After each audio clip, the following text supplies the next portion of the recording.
Hi, everyone. This is Dr. Alana James, and today is the second in a two-parter.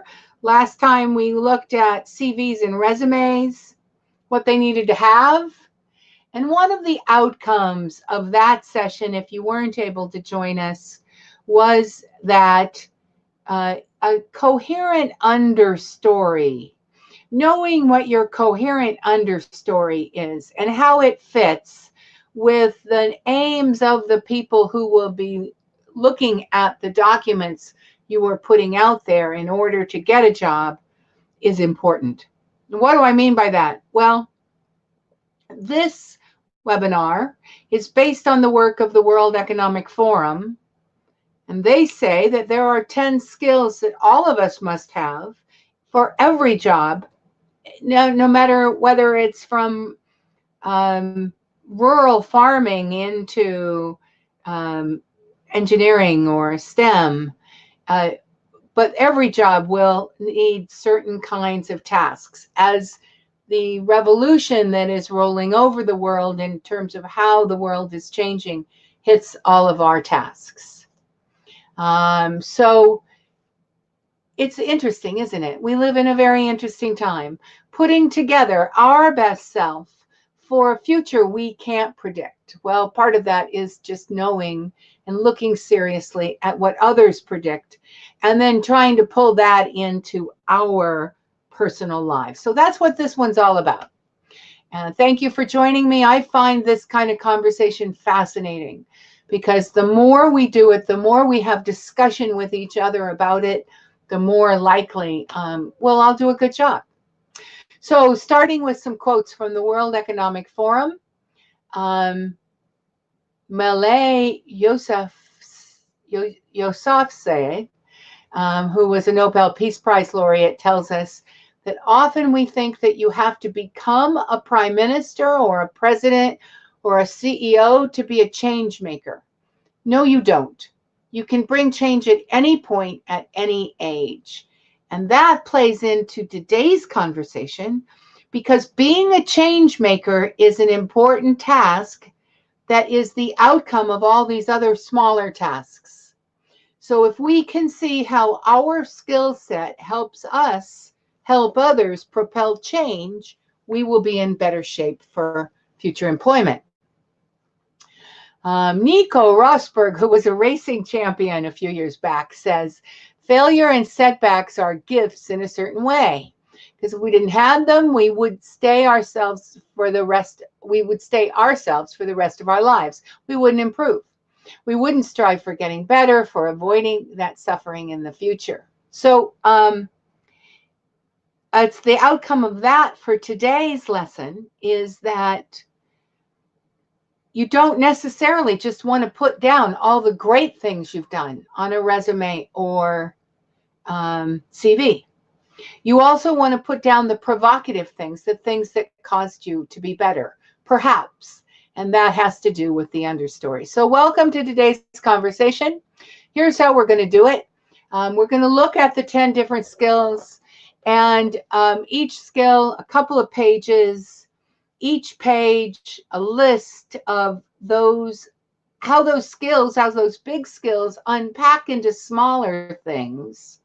Because we might not be able to say, I have complex problem-solving skills, and here's how you see them. But you can say, I have complex problem-solving skills, and here are the specific kinds of sub-skills that I can show you what I did. And that's why I'm building a case or an argument that I have that bigger skill. So let's see what we mean. And I hope that there's a little bit of conversation amongst the people in the room as we go through this, rather than just a sage on the stage, but also a let's look at it. And if you see yourself in these, or you see someone you know, or if it rings true or it doesn't ring true, or you have things to add, please type them in the chat as we go. Let's look at the 5 cognitive skills first. Complex problem solving. Raise your hand if you're in the room, and the hands are in the chat box. Raise your hand if you think you have a pretty good idea of what complex problem solving means.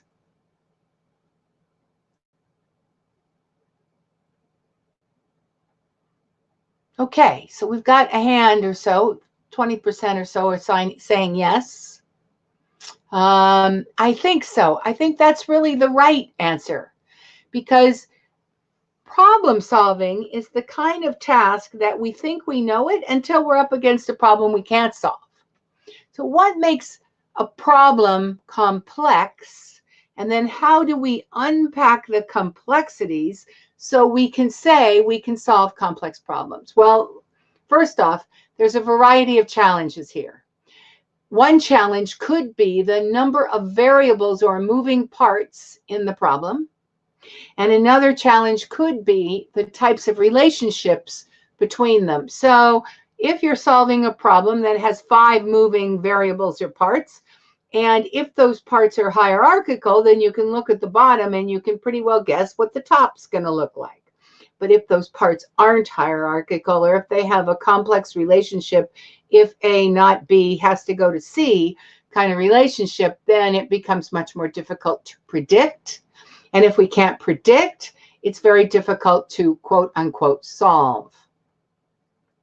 So uncertainty, those kinds of things cause uncertainty, and uncertainty related to the rate at which non-stationary problem is likely to change over time is one significant uncertainty. How fast is this changing around me? And so the variables are chopping and changing and moving, and I can't quite predict. That huge uncertainty there. Or the other uncertainty is how confident we are that we can predict and control these changes. So we, and some parts of our lives, may be given a problem that we would like to be able to control, but it really relies on other people or other situations, and it's outside of our control. So those are the 4 kind of boxes that interact with each other when we discuss complex problem solving. Now, steps. Fortunately, there are some pretty well documented steps. There's actually 3 of them, and the software just thought the second one had 2 parts. So the first step is explore and understand. And some parts of the world would call this information retrieval and integration. In academic world, we might call this a lit review. So you're now in a position where you're making a case to a future employer who lives in a very complex environment with lots of variables and lots of relationships between them, that you can handle the problems that you are going to have to handle if they hire you. So you can say to them, well, there are 4 steps. I would take 4 steps. First, I would explore and understand. And you would then be able to give them a situation in your graduate life where you had to explore and understand. And since that's the basis of every piece of graduate research, because we call it the lit review, you should have some data you can draw on there. Remembering that when you talk to people who will employ you, you want to be very specific. Okay, then you represent and formulate. So we would call that maybe modeling the problem, developing a hypothesis, elaborating on a goal, or balancing things. So, so you represent it. So you would talk about, if you're in a STEM, you might have done some prior research. You might have piloted a study. You might have piloted something you were doing prior to putting it into full-scale research.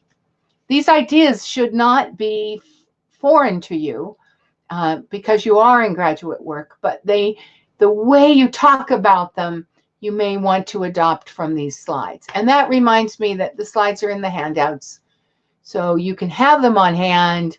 When you are beginning to put these documents together, you can go back to them and see how you might want to rechange your language. Plan and execute. So that's research design and putting things into research. That is looking, you people in the room might have some other ideas. Where in your graduate life have you planned and executed? Projects, probably, in classes. And then monitoring and reflecting, self-management. So where can you point to somebody else that I did this and I monitored my results and I came to these conclusions as a result of that. Okay, if everybody in the room would raise your hand, Daniel, I'll let yours come back. Now you have it up again. Raise your hand if these make sense, and if you could go back to this and make a case for you as a complex problem solver. Christine's hand is up. And if Daniel's hand is up, I need a little feedback that my ideas here are going to actually hit, because there's a lot of, it's difficult to break down complex things and help people get the right story underneath. So a couple of people at least feel like you could make a case for complex problem solving. Let's go on to the next. For some reason, struggle with being specific. Excellent that you tell me that. So, what makes for specificity? Stories are a great way to be specific. And so if you wanted to tell a story about a time when you had to explore and understand something, you can start there. You can say, oh, I remember, and it was like this. I was given an assignment for a class. I knew absolutely nothing about it. I went to the library. I looked it up on the web. I did these 4 or 5 different things. And then I didn't know how to put them together. So I had seen this. I'm making this up, of course, but it is one of our videos. I'd seen this great video on how to use spreadsheets to put ideas together. So I used that analysis platform and I integrated the ideas that I'd come up with, and I came to this. So you won't be able to put the story down in a single piece of paper given to somebody for an interview, but you will be able to say this date. Out of that story, you can pull the specifics. So you can put in September 2018, and the topic was something and a line or two. Then what you're doing is you're allowing the person who reads the piece of paper to come back to you with a question, and behind the question is a story. Daniel, would you raise your hand? Is that helpful? Does that give you? Yes. Okay, good. Thank you. Please, everyone, follow that lead. Tell me as we go along what makes these things hard, and I'll help with more specifics. Let's look at the next one. Critical thinking. Now, if you follow the professional development that we do, you have had a lot of opportunity to look at critical thinking. And in fact, it's an entire box set. It's broken down into several aspects in graduate life. It means that you read critically, you think critically, you research things in a critical fashion, and you problem solve or come to analysis in a critical fashion. Now, so what does the word critical means? It means looking for what is not obvious, looking for the outliers that would make something not quite as true or as easy to act on as is immediately apparent. It's looking for what is not easily seen and then bringing that in. So if you're a scientist and you're using a critical theoretical paradigm, you are studying the people. The social sciences study the people whose voice was probably not heard in the majority. So those are the critical theories, critical race, critical other things. Critical, meaning what is not there. Self-directed, that's the important part of critical. We don't get to have somebody outside of us do this for us. This is something we have to develop. It has to be a habit of both action and thought. So the habit of thought is to find it important to look for the unseen story, and the habit of action is to go look. And when we go look, we find a pot of unseen stories or unseen ideas. We listen to what isn't being said in a conversation rather than what is being said. We look for the negative spaces, and over time that gets easier. So if you have, and this would be a common thing in a job, a recruiter might say they were looking for somebody who had critical thinking skills. Well, that's easy to do, but how do you show that you have them? It's through your ability to analyze what is there and what is not there. It's your ability to interpret majority versus minority, power versus lack of power, to look at those, the whole picture then, the positive and the negative, the black and the white, and then to infer the relationships between them. You evaluate from the inference. So let's just take a critical race situation that all of you probably will be able to identify with. For a long time in the United States, African-American students have not done as well on tests. That's the analysis.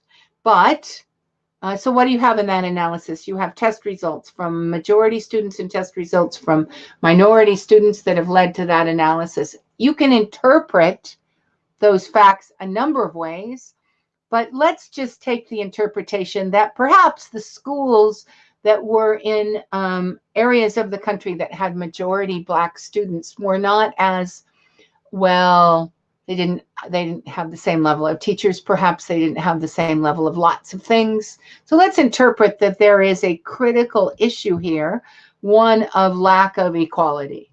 Now, I'm making this up, but there are a lot of people who believe the story I'm telling you as pretty much as something that has been talked about for a long time. So we can infer from that if we put in more resources to certain areas, we should see test results go up. We can do that evaluation, and then we can get results, and then we can explain those results any old way. It turns out, though, because this is, and let's look at our last page, this is a complex situation. So there's a lot of moving parts. You don't change all the teachers in a school. You don't change all the resources in a school. You don't change the parents and the situation and everything else in an entire area of the country overnight. And so critically, what we do is we keep moving forward by doing analysis, interpreting the difference, inferring, evaluating, and explaining. Okay, so now I need some hand raising, please. Did all of that track for you? Did you understand then those 5 steps of critical thinking? Just a quick hand raise from a couple. Am I on target? And then the second question is, can you then break it down when, thank you, Daniel. Wait, can you break it down so you can take an example for a recruiter of when you did those things? Because quite frankly, we do those things all the time. Our washing machine breaks down and we say, how did it break down? Do I interpret it as needing a new washing machine? What did I infer? How did I evaluate? What do I explain? It's a pretty common sense of how we move things. So I hope it's useful to you when you see someone who tells you you need to be a critical thinker. You can look at, how did I put those things together, and then tell the story. Creativity. Raise your hand, please, if you would think of yourself as a creative person. Yes, fixing your car. Excellent. Couple of creative people, some shy people who aren't putting their hands up, perhaps. I think every human being has some moments where we apply our intuition and what we know about one set of our lives to another set of our lives, and we do something differently. And that's the heart of creativity. It comes in levels. You might feel like they might ask you on a job to say, or in an interview process, they might say, do you consider yourself a creative person? And you could break down because it seems like a big title. Am I a creative person. You think of, am I a game changer? Have I examples of where, because of me, an entire paradigm shifted? But in fact, creativity can be little tasks. You have something, you know things, you transfer it to a new place, something different evolves out of that new place, and that's a moment of creativity. So if we look at the 9 things, there's a lot of things that come into components of this. You don't use them all in time, and unlike the last one, they don't come in 1, 2, 3, 4, 5 kind of steps. They are just components you might know you have. So you might think that you're pretty good at dealing with uncertainty. So think for a moment, when did you deal with some uncertainty? And if you had some uncertainty, did you come up with a solution? That would be a creative moment. Or I imagine as a graduate student, most graduate students see themselves as having some level of pretty strong intellect. So you would come up with a story for the recruiter about when you used a problem-solving set of solutions to help make change. Or you looked at the progression of something and you helped it develop differently.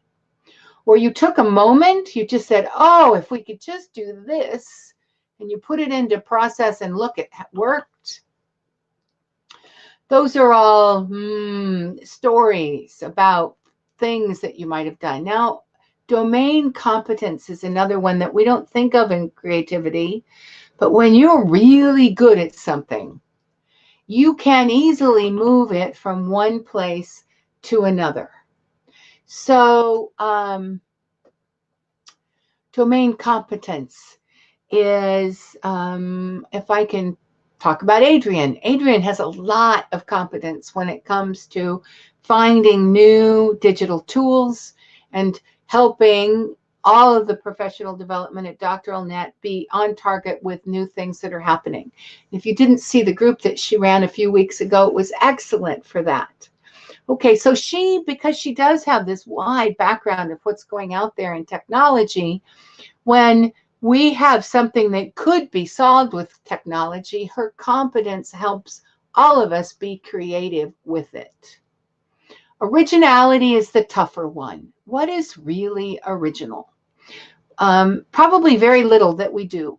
Most of what we do is put something from one part of our lives, one set of ideas, and move it into something else. So it's a difficult task to be original, but we can be independent. We can be in a group and we can think from our own viewpoint, and then we can help the group have more action. We can be creative in how we look at the outcomes of something, and that's creative in an evaluative way. And then we can just be good at trying everything that happens until we find something that works. So if you're going up for a job and creativity is the outcome, look at this list, choose a couple or two that you might be able to make a story about, and then begin to work them into how you put down your dates and your times and the successes that you've had. I hope your ideas about success and what people want to see is changing. I used to think about it just in terms of the big actions. I had jobs, I was given this title, I did these things, very big chunks. When in fact, what makes us hireable is that we are the right kind of person to help this other environment deal with the changes it is up against. So for those of you who are looking for an academic job, the kinds of qualities that will make you the faculty of the future will be these kinds of things that we're looking at today, as much as they are how many articles you've written and how much research you've done. Creativity, Adrian, I like your comment, and I think it's spot on. Creativity is connecting the dots in an unprecedented way. And Yu Chung, thank you for joining us. Glad you're here. And the first part of this is being recorded so you can not feel like you missed anything. Judgment and decision making. This is something that is more of the old school variety. And it's important because really it means making a decision. Raise your hand, no trouble, no trouble. Raise your hand if you know anyone in your life who can't make a decision.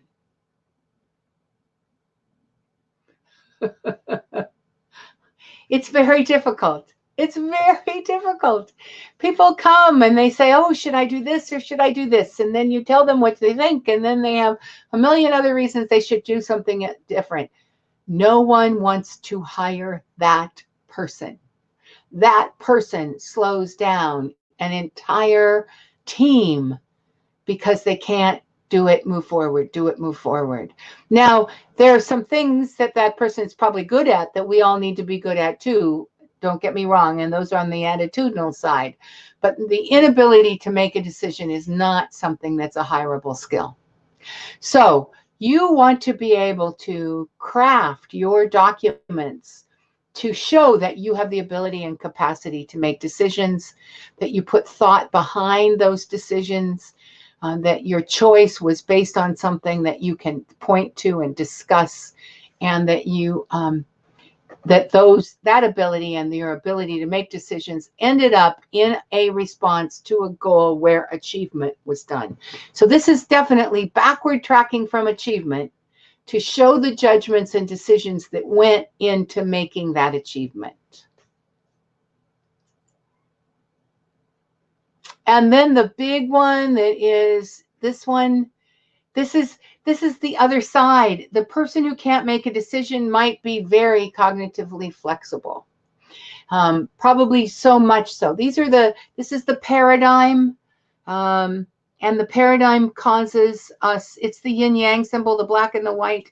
It causes us to have to be good at both.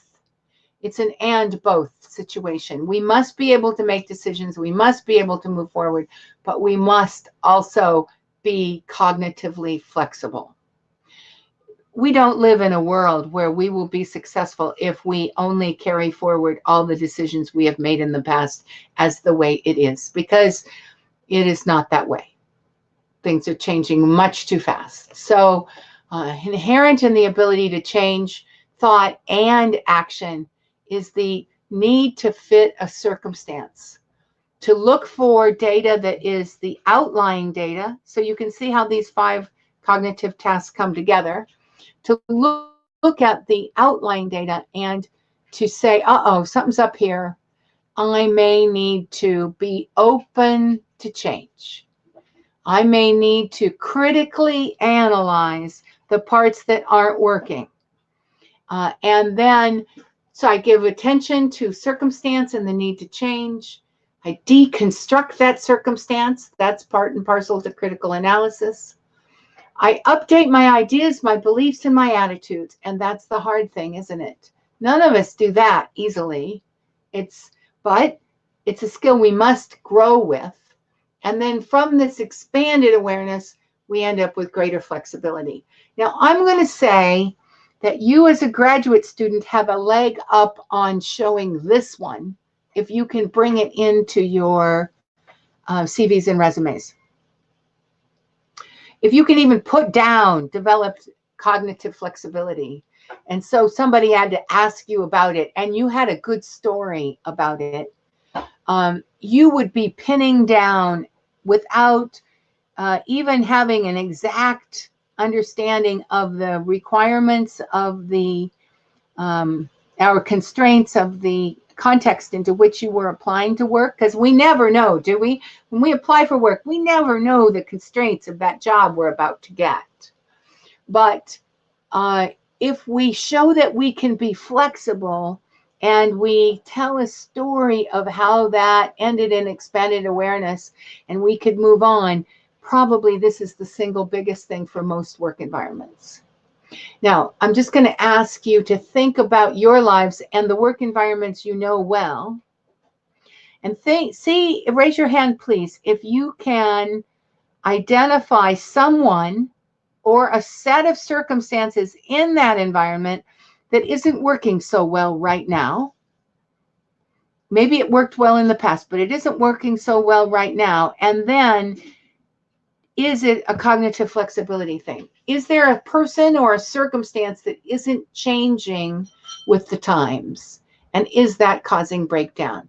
Can you think of things in your lives where that's true? Couple of hands.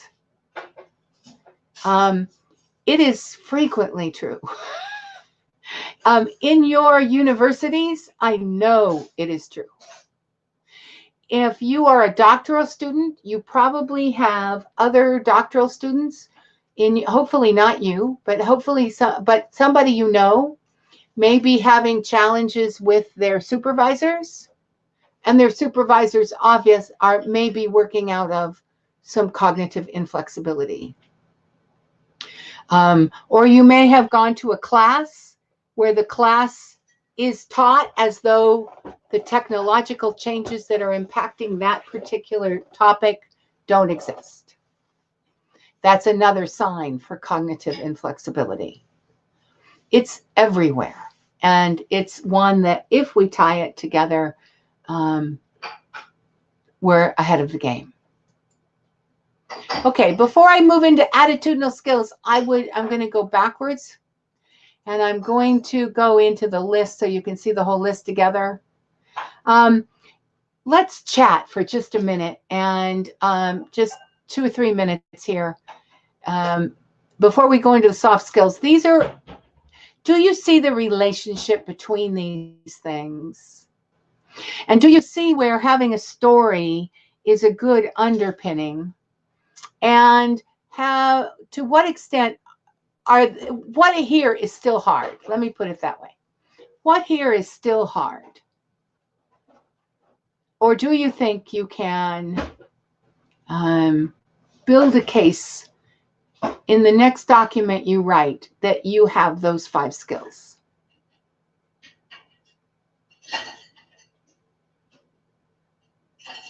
And I'll take a moment and let you write.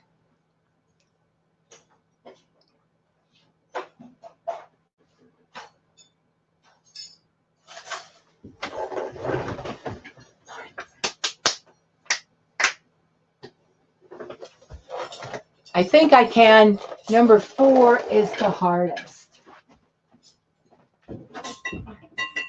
Marty. So let's see, what makes it hard? The hardest. Judgment and decision making. Well, let's look at that. And decision-making ability in the interview. Excellent. Okay, so we'll go to 4. Got a couple of people thinking, let's look at 4.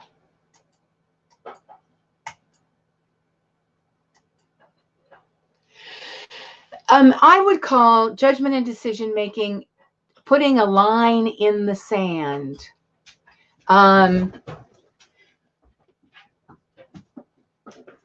That is like, I draw a line, I have to go, at this moment, I have to do something. It's a stopping point. It's okay, I've done as much as I can. I just have to move. It's the change from cognitive thought to action. That's decision making. It moves us into doing. Okay. So, and if you're in a that we need to show your decision-making place in an interview, because I'm absolutely right about this. They will not hire anybody that they cannot show that this person knows how to make a decision. It's just a team killer. So you want to talk about a complex place, some situation. You could have been working in a group, in a class. You could have been out in your lives and facing a situation that was a lot of things, and a lot of possibilities. And then you did these things. First off, you narrowed it down. I think actually we can go backwards to the critical one and it'll help us. You analyzed it. You interpreted it. from the interpretation, you inferred which way was the best way to go. And it's between 3 and 4 that you make the decision and you take action. Then you evaluate the outcome to that action and you look at what happened. So is that useful?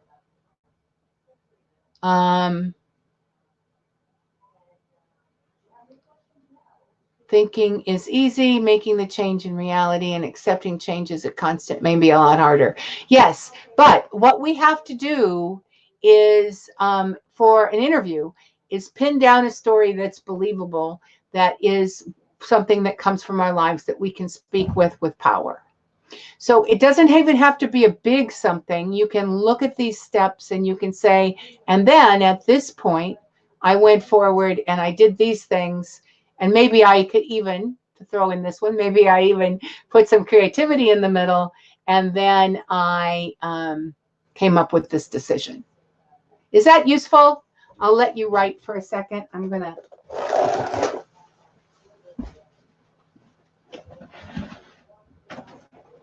I'm getting some background noise, so I'm closing off the background noise, hopefully.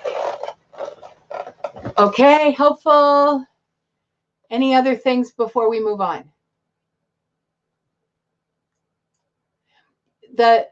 What I hope to do by putting all of, I have some things at the end that you can all go back to, and you can look and see, you can dig deeper into these. But by putting them all together like this with steps, I hoped that when you were writing, you would look at these as these are the qualities that my next employer wants to see. Where am I going to show that I did these things, and how do I put them in? And that you'll be able to throw several of them together. Your judgment and decision making could have quite a bit of creativity with it, and it shows some critical thinking. That one story could show a lot of positive traits. And I believe 100% that within graduate school, you have developed these traits. It's just a matter of them coming out in a way that may transfer to the next opportunity for you. All right, let's look at attitude. Attitudinal skills are the stuff that's inside of us. They're often called the soft skills. They're our ability to work with people, etc. And so people management, this is really tough. If you've never physically managed people, if you haven't been given a job to manage people, this one can seem like it is a deal changer when you're going for a job. And it doesn't have to be, because the essential skill in people management is the ability to boost engagement levels from other people. So I imagine that in your lives, in the groups that you're part of in your life, in the groups that you have to be part of in your graduate work, you have come to places where some people are just not very engaged. The next time that happens, take it, especially if you're, I know students often hate group work because there may be somebody in the group who isn't pulling their weight. The next time that happens, look at it as an opportunity and see if you can figure out how to boost that person's engagement level. If you can, it's a great story for your people management, and you have another thing that you can do. And how do you do it? Well, to the extent that you can select the group you're in, select a diverse group, and choose for people willing to engage. That's kind of obvious. We all think that it's going to happen, but sometimes it doesn't. Then work within yourself to have high expectations. Whether you're the leader of the group or not doesn't matter. But do you constantly say, oh yeah, I think we can do better. Oh, aren't we going for the best here? Can't we all? So set a standard, a high standard, and then help everybody maintain it. And when you notice somebody in the group being strong at something, say, oh, so-and-so, look how great you did that. And quietly off the group time, see if you can say to somebody, you know, I noticed it looked to me like you might have been struggling with this. if it's useful to you, you could consider X, Y, or Z. You do those three things and probably you're going to be fine. Knowledge sharing is just really looking around and seeing who hasn't spoken in a group meeting and asking them to speak up before the group. And if there is strife or unrest, being willing to jump in the middle and say, you know, I don't think this is helping. Let's do something else differently.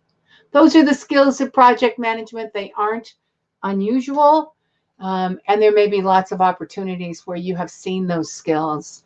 And so when somebody says, how are you at managing people? You can say, well, I haven't had direct experience as a boss, but these are the things I have done. Coordinating with others. Kind of isn't it part and parcel? Again, these skills are going to build. It has a lot to do with these other ways of being with people.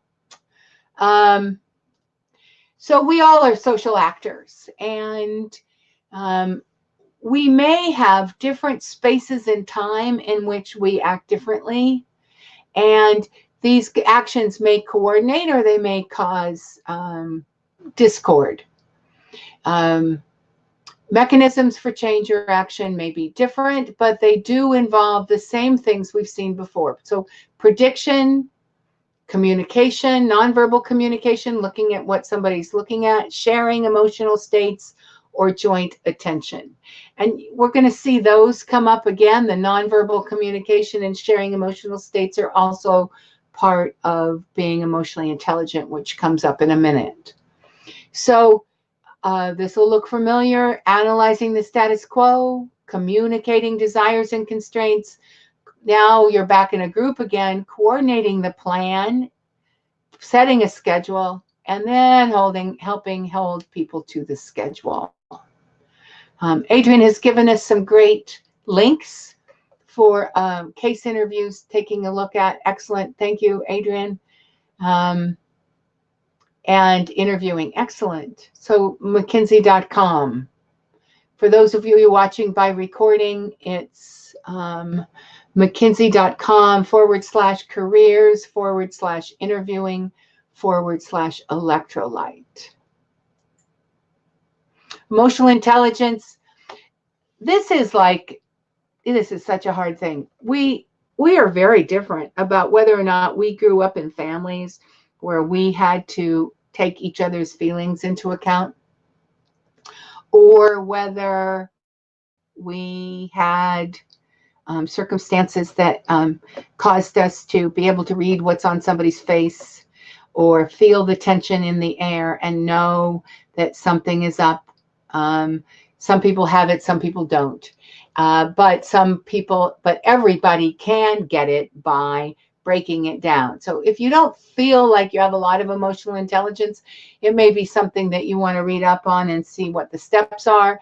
And we have some box sets that have more information on it. But it is the ability to monitor your own and others' emotions, understand and act in a way that builds relationship and de-escalates conflict. So then again, how do you do it?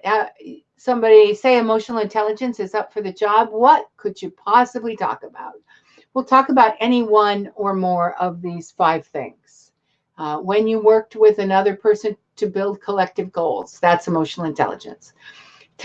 When you helped instill in others an appreciation of something. So they weren't seeing why this was going to work, and you did these other things, and everybody got the idea and they moved forward. That's a sign of emotional intelligence. You had enthusiasm for the task. Other people didn't have enthusiasm for the task. So you felt like you could give examples. You showed them things on the web. You brought in new tools. Whatever you did, generated and maintained enthusiasm.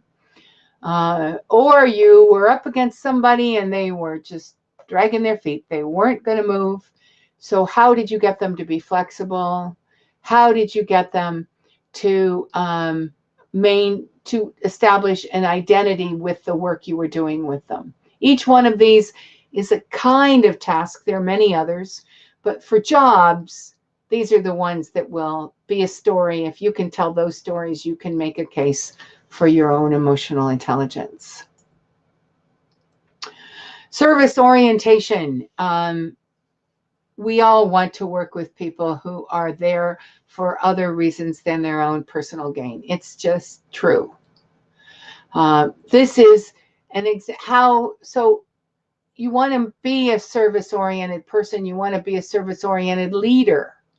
You want to lead things because it's good for others more than it's good for yourself. So you want your interior motivation to show on the outside. And in that, how do you do it? Well, you do it through all the little things adding up to the same picture. So if you've written your document, you're applying for a job, a service orientation is important for this job, reread it and make sure that it shows what you did for others, for your relations, for your community, and your world. It is not exclusive, mutually exclusive, that you only do things for others, your community, and your world. You can also do them for yourself. We want to be developing our own lives as well, but we want to be developing everything. So you want to weed out the stuff that says, oh, look at me, how great I am. But, oh, look at me, how great was my contribution, and look at the wonderful things we all did together. That's a better story when you're promoting service orientation. In order to do that, there are steps. First, you're going to have to know what your own driving values are. So that, because for some, my service orientation is going to look different than yours because my values are different than yours. My personal value is on human growth and development, higher above everything else.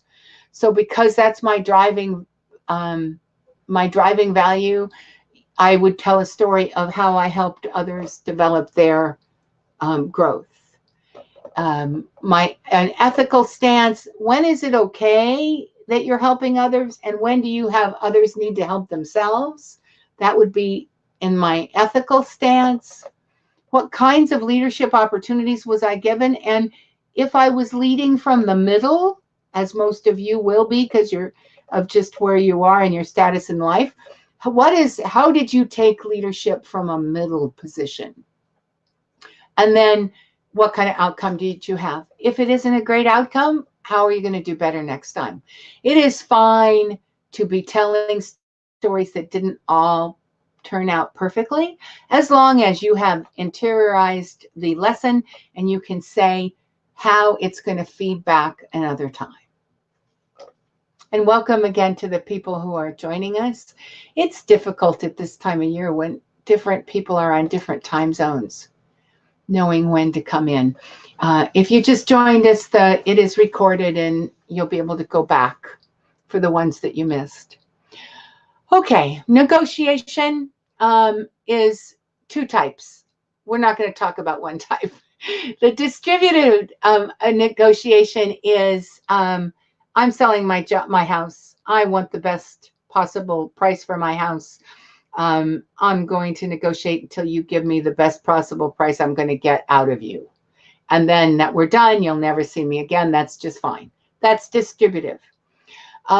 Negotiating in an integrative way is when you're building ongoing community. So these are the steps. When you negotiate, you need to understand to the best of your ability what everybody's point of view was, analyze the alternatives, what you thought you could expect or not, understand when you would accommodate, collaborate, avoid, or compete. Those are the 4 types of decisions you make in negotiation, and what you did and how it came out. So that's a story, and if you tell the story in these steps, it will be convincing. Wanting to give us a little time to talk, let's go back to the soft steps. Go back to, actually, it's probably faster for me to go this way. Sorry for the flashing symbols. But if we look at these, which ones of the attitudinal skills, if you want to bring them up in an interview, are going to appear hard? That was a good conversation for us last time. Maybe it can be a good conversation this time as well. Are any of these things you might be troubled talking about yourself doing?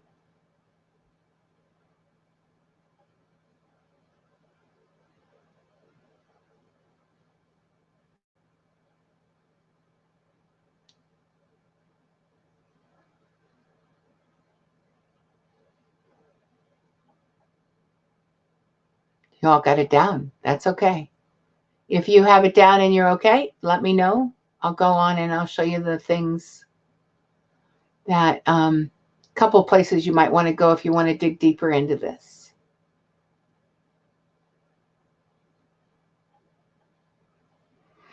Confident with the soft skills, maybe negotiation.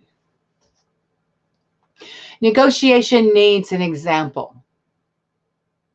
And if, in fact, that might be a good view to look at these from. These are not so easy to pull all together as the cognitive skills. That's why I separated them. The cognitive skills, you can say, you can pick any one of them really, and you can kind of weave the others into the story. In the attitudinal skills, emotional intelligence probably comes through all of them. Service orientation, yeah, you might be able to to tell the story in such a way that showed, even though you were talking about people management and coordinating with others. And then negotiation is when something goes wrong or tense or not necessarily, when your emotional intelligence tells you it's not going the way you think it should, and you have to coordinate and maybe manage people. That's when negotiation comes in. So the solution there, flashing forward, is to tell the story from these steps. And if you haven't done it a lot, look for a place in your life where tension is a little bigger than you want it to be, and see if you can go through the steps and negotiate. And my experience of people who hire, who are looking at people from right out of school at a graduate level, is that they're wanting to employ you for what you were taught in graduate school, but they don't expect you to have all of the experience that would come if you had worked in their environment for 10 years. So you can tell these stories that are from the human side of your life as much as you can tell the stories from a working environment side of your life. It will still be an apt way to have conversation with the recruiters. And this one is very much step by step. So thank you for watching and thinking about it. Summer ago, Dr. Maria and I took these sets. I did the attitudinal ones. She did the cognitive ones, and we did whole webinars on them. And we dug down into the literature on them, and we gave examples from different points of view. And so it's interesting, as you are academically trained, to look at what academics have done with these 10 skills and what they have researched and what is known from a research perspective. One of the reasons people hire graduates is that you have that ability to bring research and outside discussions, academic discussions, into a conversation. So these box sets give you the opportunity to say, you know, in negotiations is an interesting topic, and so, and pull from who, whatever was discussed, found this. And that goes along with what I experienced when I did this. That is a great sentence. It's the same thing you learn to do when you write up your research. You say, this was the results This is the story. It goes along with the literature in this way. And because literature and my story agree or disagree, I can conclude this. It's basic kind of thought skill. And you will be hired into groups, perhaps, that are some academic groups and some non-academic groups. You certainly will do work environment where you have the voice and are actually looked upon to be the person who brings in the lit. These 2 boxes help you have it. So I hope that's helpful. Just a few minutes before our time is up. Was it helpful today? Are you coming away? This is a setup not for you to have it all down. You listen to 1 hour and it's done, but to give you the tools that you can use to go forward so that when you are putting together your story for other people, this is a useful set of ideas. And if the World Economic Forum knows anything, which I think it does, these are the set of ideas we will need to be showing more and more throughout our lives. With that, any other questions? We always have a few minutes today to ask. Good. You finished all of your interviews. Excellent. Did you get the job you wanted? Hope so.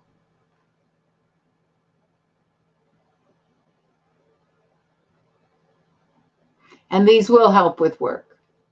These are the stories we tell to our new teammates and to our new job environment.